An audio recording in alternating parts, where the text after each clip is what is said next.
अपन बात करेंगे how to study MBBS. काफ़ी लोगों के मन में सवाल होता है कि अरे एमबीबीएस स्टडी तो काफ़ी हार्ड है, लोग कैसे पढ़ लेते हैं इतना? इसका सिलेबस भी बहुत ज़्यादा है, कि इसको कैसे मैनेज किया जाए? तो इसी क्वेश्चन को लेते हुए अपन अब डिस्कस करते हैं, बात करते हैं कि हाउ टू स्टडी एमबीबीएस। सबसे पहले अपन देखें तो स्टडी होती क्या है? स्टडी सिंपल भाषा में बोलें तो कोई भी टाइम अपन किसी भी नॉलेज को गेन करने में ले रहे हैं, उसको स्टडी बोलते हैं, पढ़ाई बोलते हैं। और कुछ लोग बोलते हैं यार एमबीबीएस स्टडी तो ऐसी होती है, उसमें दिन रात पढ़ना पड़ता है, उठते बैठते खाते पीते, बस सामने बुक होनी चाहिए। तो उस लोगों के जवाब का आंसर देखने के लिए अपन देखते हैं कि वो सही है या गलत है। पहले है what is the requirement to study. अब इसमें 3 पॉइंट है, आईक्यू, हार्ड वर्क और सिंसियरिटी। 2 पॉइंट अपन और जोड़ सकते हैं, पंक्चुअलिटी और स्मार्ट वर्क। आईक्यू की अपन बात करें तो कुछ लोगों को लिमिटेड सब्जेक्ट 1 घंटे में जितना समझ में आ जाता है, उसी लिमिटेड सब्जेक्ट को दूसरा पर्सन 3 घंटे में समझ रहा है, 4 घंटे में समझ रहा है। तो सबका आईक्यू अलग-अलग है, डिफरेंट-डिफरेंट है। पर अपन आईक्यू आईक्यू को कंपनसेट कर सकते हैं हार्ड वर्क के थ्रू, सिंसियरिटी के थ्रू, पंक्चुअलिटी के थ्रू और स्मार्ट वर्क के थ्रू। तो आईक्यू इस चीज़ में सेकेंडरी है। अगर आपको वो चीज़ करना है और इसे क्या कर सकते हैं, hard work, sincerity, smart work के थ्रू आप अपने आईक्यू को भी इंक्रीज़ कर सकते हैं धीरे-धीरे। कोई ऐसा नहीं है कि मेरा आईक्यू कम है, मेरा आईक्यू ज़्यादा है, यार मैं तो डफ़र हूँ, वो इंटेलिजेंट इंटेलिजेंट वो जन्म से नहीं बना है। वो भी उसने मेहनत की है, काफ़ी साल की मेहनत है, काफ़ी फेलियर्स देखे हैं। उसके बाद उसका आईक्यू उस मुकाम पे पहुँचा है कि हाँ, कि मैंने इतना देर में इतना कवर कर लिया। तो आईक्यू फॉर मेरी राय में सेकेंडरी है। अब बात करते हैं अपन, इज़ स्टडीइंग एमबीबीएस डिफ़िकल्ट? और ईज़ी और हार्ड 2 ऑप्शन है। लोग पूछते हैं यार बहुत ही कुछ बोलेंगे बहुत ईज़ी है। ईज़ी उन लोगों के लिए है जो पहले दिन से पढ़ते आ रहे हैं। रोज़ से जो टीचर ने पढ़ाया, आके नोट्स बनाया, पढ़ लिया और एग्ज़ाम टाइम के अंदर जल्दी से रिवीज़न कर लिया। और हार्ड उनके लिए है जो एग्ज़ाम से 1 या 2 दिन पहले लेके बैठेंगे सारा कॉपी किताब लेके और बोलेंगे यार ये तो बहुत हार्ड है, पढ़ा ही नहीं जा रहा। उन लोगों से मिलोगे तो हमेशा बोलेंगे बहुत, बहुत, बहुत हार्ड लगता है एमबीबीएस। पर ऐसा कुछ भी नहीं है, अगर आप फर्स्ट डे से तैयारी करोगे तो सब कुछ ईज़ी है आपके लिए और काफ़ी इंटरेस्टिंग भी है। अब अपन बात करते हैं, is studying MBBS different from other subject? तो अपन बात करें, हाँ डिफरेंट है। इसमें आप पूरा ह्यूमन बॉडी के बारे में डील कर रहे हैं और इसमें क्या है, आप जितना पढ़ो उतना कम है, जितना पढ़ रहे हो उतना कम है, क्योंकि तो लिमिटेड टाइम है और बहुत सिलेबस बहुत ज़्यादा है इसके अंदर। तो डॉक्टर को तो पढ़ना पूरी ज़िंदगी भर ही पड़ता है। अब बात करते हैं hard work versus smart work. तो इसमें मैं आपको एक एग्जांपल दूँगा। यार मेरा एक दोस्त है, जो 8-8 9-9 घंटे पढ़ रहा है दिन के, फिर भी उसका रिज़ल्ट है एग्ज़ाम में वो इतना अच्छा नहीं आ रहा, जितना आना चाहिए। और बाकी कोई 3-4 घंटे पढ़ रहा है, वो उससे भी ज़्यादा अच्छे मार्क्स ला रहा है। तो मैंने उसमें चेक किया कि भी क्या दिक्कत है, वो क्यों नहीं ला पा रहा है इतना? उसको कोई सिस्टमैटिक तरीका नहीं है, वो बैठ गया लेके, कुछ सोच रहा है, मन से नहीं पढ़ रहा या फिर वो ब्रेक नहीं ले रहा, कोई भी उसने कोई चीज़ प्लान नहीं की और बस वो लेके बैठा हुआ है 10-10 घंटे। तो हार्ड वर्क कर तो रहा है, रट रहा है उस चीज़ को, उससे अगर कोई पूछ लूँ कि मैं यार ये चीज़ बता दे मेरे को समझ में नहीं आई, तो वो बोल रहा है मैंने पढ़ तो लिया पर मैं तुझे समझा नहीं सकता। उसको मतलब वो समझ नहीं रहा, उसको खाली रट रहा है, हार्ड वर्क कर रहा है। तो हार्ड वर्क कर रहा है तो कुछ दिनों बाद उस चीज़ को भूल जाएगा, उससे कोई काम में नहीं आने वाला है वो चीज़। ख़ास करके तो एमबीबीएस के अंदर। कुछ लोगों के सवाल होते हैं, फ्रॉम वेयर टू स्टडी, कहाँ से पढ़ें? यार एमबीबीएस इतना लेंथी सब्जेक्ट सिलेबस है कि कहाँ से नोट से पढूँ, मैं टीचर ने जो पढ़ाया वो पढूँ या इंटरनेट से पढूँ, बुक से पढूँ? उसका सिंपल सा आंसर, जो टीचर ने आपको पढ़ाया, उसके नोट्स बनाए आपने, घर पे आके कोई भी एक राइटर की बुक।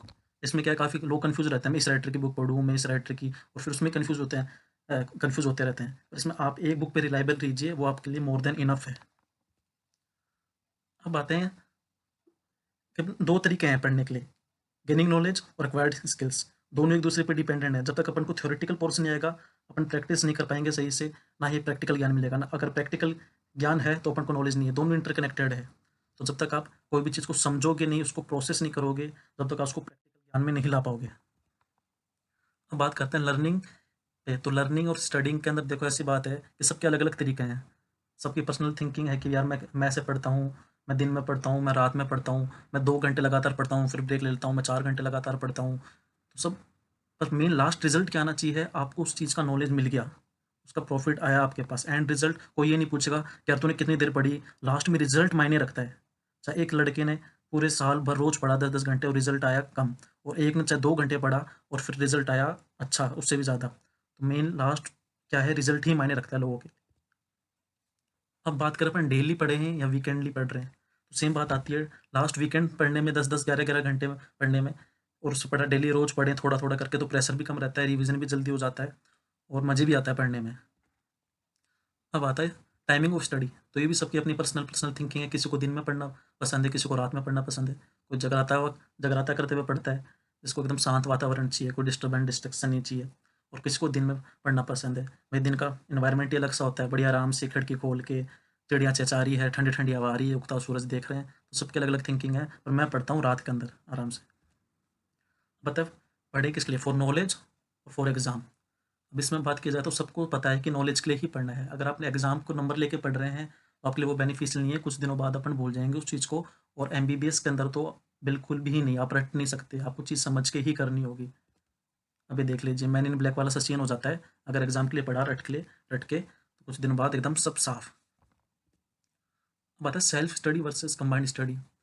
इन दोनों के अपने अलग-अलग फ़ायदे हैं। अब अपन कैसे पढ़ें यार? सेल्फ स्टडी कुछ बोलते हैं, मुझे तो सेल्फ स्टडी कर अकेला पढ़ने में सही लगता है, मेरे नहीं पढ़ा जाता लोगों के साथ। कोई बोलता है जब मेरे साथ मेरा दोस्त बैठा है, तो ही मैं अच्छे से पढ़ पाता हूँ। तो उस केस के अंदर अपन बात करते हैं कैसे पढ़ा जाए। पहले खुद सेल्फ स्टडी कर लीजिए, खुद भी कोई भी टॉपिक है उसका अच्छे से, बाद में डिस्कशन के लिए अपने दोस्तों के साथ बैठिए। वो हमेशा प्रोडक्टिव रहेगा। क्यों? जो दोस्त के साथ अपन बैठेंगे ना, कुछ चीज़ आपको आती है, कुछ चीज़ उसको आती है, कुछ आपको नहीं आती, कुछ उसको नहीं आती। उस केस में आप एक-दूसरे से क्वेश्चनिंग करेंगे, आंसरिंग देंगे, तो हमेशा शॉर्ट टर्म मेमोरी से लॉन्ग टर्म मेमोरी में फीड हो जाएगा। एग्जाम्पल के तौर पे अपन ले लीजिए कि भाई मैं मेरे दोस्त से आंसर पूछ रहा हूँ कि यार सबसे लॉन्गेस्ट क्रेनियल नर्व क्या है? वो बोलता है यार मुझे तो नहीं पता। तो मैंने आंसर दिया वेगस नर्व है। तो इस केस में दोनों का फ़ायदा हो रहा है, मुझे रिवीजन भी हो रहा है और उसको जो चीज़ नहीं पता था वो उसको भी पता चल गई। तो कंबाइंड स्टडी भी ज़रूरी है। अब शेयरिंग व्हाट यू लर्न, वो पता ही है, ज्ञान बाँटने से और बढ़ेगा। जितना आप ग्रुप डिस्कशन कर रहे हो, एक दूसरे को बोल रहे हो, एक अच्छा एनवायरनमेंट क्रिएट करके रखो, दोस्तों के साथ उठो बैठो और बढ़िया अपना सर्किल रहेगा, तो आपका ज्ञान हमेशा बढ़ेगा ही। अब बात करते हैं sacrificing important event to study.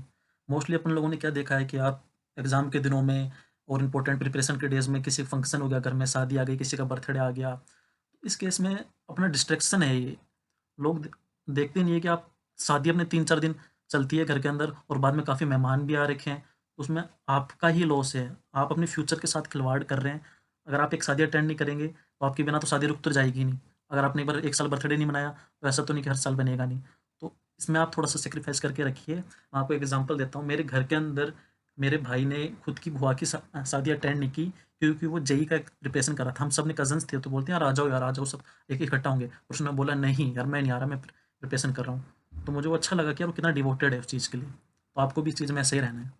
अब अपन बात करते हैं what is important, should I study everything.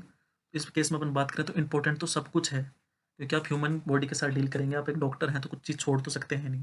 पर एग्जाम से एक दिन पहले अगर आप पढ़ रहे हैं तो उसमें आप आपके नोट्स, हाईलाइटिंग थिंग्स, आपका जो रिवीजन प्रोसेस है आपने कैसे पढ़ा सही से, वो आपको हेल्प करेगा।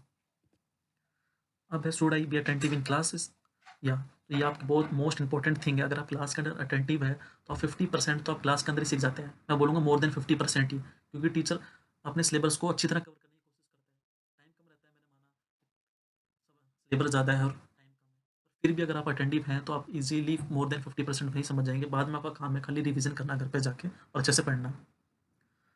अब who is the best resource? Resource में बोलो तो वही आपके टीचर, दोस्त, आपके बुक्स। आपका अच्छा सर्किल होना चाहिए। इन बीच में अच्छा सर्किल है, स्ट्रॉन्ग सर्किल है, तो आपको हमेशा फ़ायदा मिलेगा, नॉलेज गेन होगी और कोई दिक्कत भी नहीं आएगी और आराम से मज़े से पढ़ेंगे। अब आते हैं plan ahead and deal with emergencies. ये चीज़ मैं आपको एक एग्जाम्पल के रूप में समझाऊंगा। घर में कोई भी वही फंक्शन हो गया, कुछ भी हो गया, इमरजेंसी एक्स वाई जेड, आप कहीं बाहर जाना पड़ गया, तो उस केस के अंदर अगर आप सिस्टमेटिक तरीके से पहले चले हैं, प्लानिंग के साथ सब कुछ आपने पढ़ लिया है, तो उस टाइम आपको दिक्कत नहीं आने वाली। वो है ना कि यार मैं कल करूँगा, ये वाली चीज़ कल के लिए डाल दी, आज से स्टार्ट नहीं करता, कल के लिए करता है, फिर वो कल आता ही नहीं कभी। तो आज ही से प्लानिंग स्टार्ट कीजिए, अपनी चीज़ को सिस्टमेटिक तरीके से करते रहिए, आपको डेफिनेटली धीरे धीरे धीरे करके सक्सेस मिल जाएगी। अब आता है इंग्लिश लैंग्वेज डिफ़िकल्टी। ये मोस्ट ऑफ केसेस में होता है, ये मेरे साथ भी और काफ़ी मेरे दोस्त हैं जिनको ये सबसे बड़ी प्रॉब्लम यही है। कुछ ऐसे लोग हैं जैसे बाहर पढ़ने के लिए चल जाते हैं अब्रॉड में, और हिंदी मीडियम से होते हैं, बाहर उनको इंग्लिश मीडियम में पढ़ना पड़ता है, उनको तो बेसिक इंग्लिश भी नहीं आती पहले से जितना है। तो उस केस में बोलूँगा इंग्लिश कोई बड़ी चीज़ नहीं है, आपको बार बार बोलोगे, बोलने की प्रैक्टिस करोगे तो ईजिली आ जाएगी। और आजकल काफ़ी ट्यूटोरियल भी है यूट्यूब के अंदर, मेडिकल वोकेबलरी पे काफ़ी डिक्शनरी है। तो आप practice practice practice practice make a man perfect.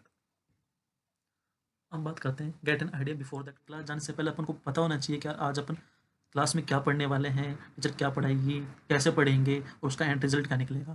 तो उसके स्टेप्स हैं प्रीव्यू। पहले ही अपने थोड़ा बहुत पढ़ लिया उसके बारे में, तो अपन क्लास में बैठेंगे ना, जब अपन देखेंगे तो अपन को एक्जैक्ट अच्छी तरह पता चलेगा कि हाँ टीचर कहाँ क्या बात कर रही है।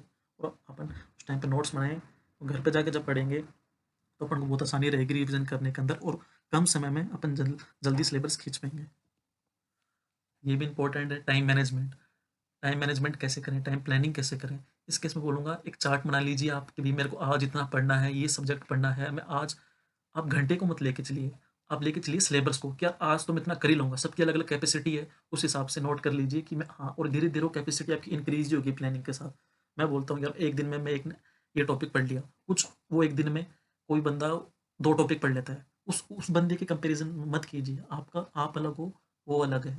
धीरे-धीरे खुद की प्लानिंग कीजिए, आपको खुद को पता है कि मुझे क्या करना है, क्या नहीं, खुद के मन से पूछिए, मैं क्या चीज़ कैसे कर लूँगा, तो वही है टाइम मैनेजमेंट। टाइम के बाद गैप भी दे रहे हो आप पढ़ाई के बाद, सिस्टमैटिक तरीके से पढ़ रहे हैं।